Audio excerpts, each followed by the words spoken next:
There are many people in the world that are both receiving and distributing racism in many ways.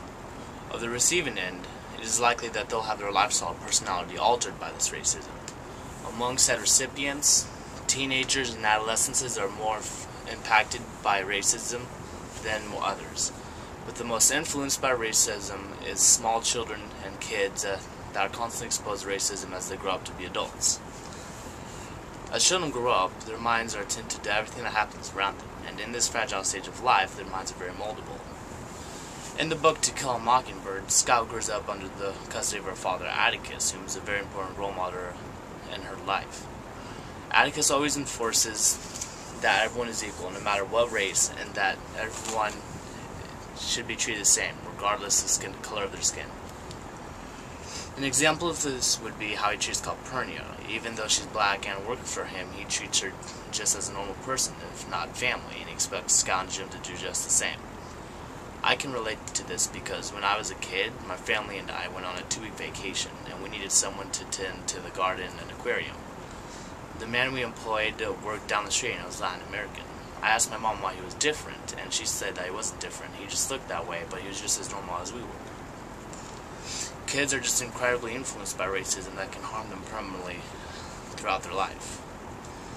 If a child catches on to racism early on, then the racism can harbor with them, and they may start to acquire ill manners or tendencies, habits. And *To Kill a Mockingbird*, a lot of the citizens can be seen as racist, and their children become accustomed to this. You can see this because at school, all the other kids start insulting Scout's father, call him a Negro lover, which is a very offensive term. So they've catched on to the racism that their parents have harbored from whatever source.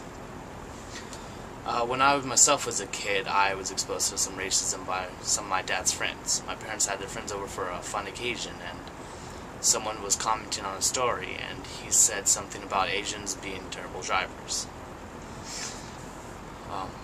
And the next day at school, being the kid, I heard an adult say something, so I copied and said it. The teacher heard me say the racist stereotype, and so she straightened me out after she told my parents what had happened.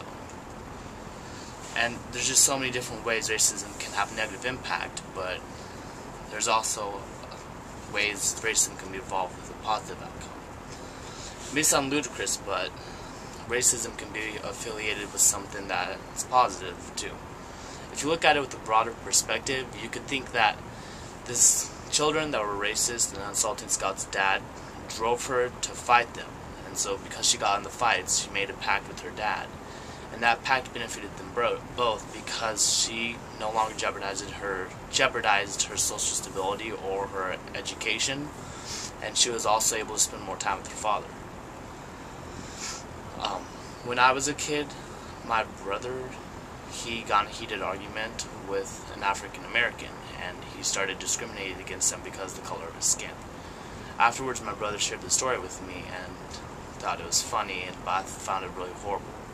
And because of this, I often don't like the things he likes just because I don't want to be like him, because I just didn't like it that much at all. And then so that's just how it can be involved with something good. With all this, you can see there are different ways racism can affect kids. With the way kids act and think, they're more susceptible to being accustomed to racism than others.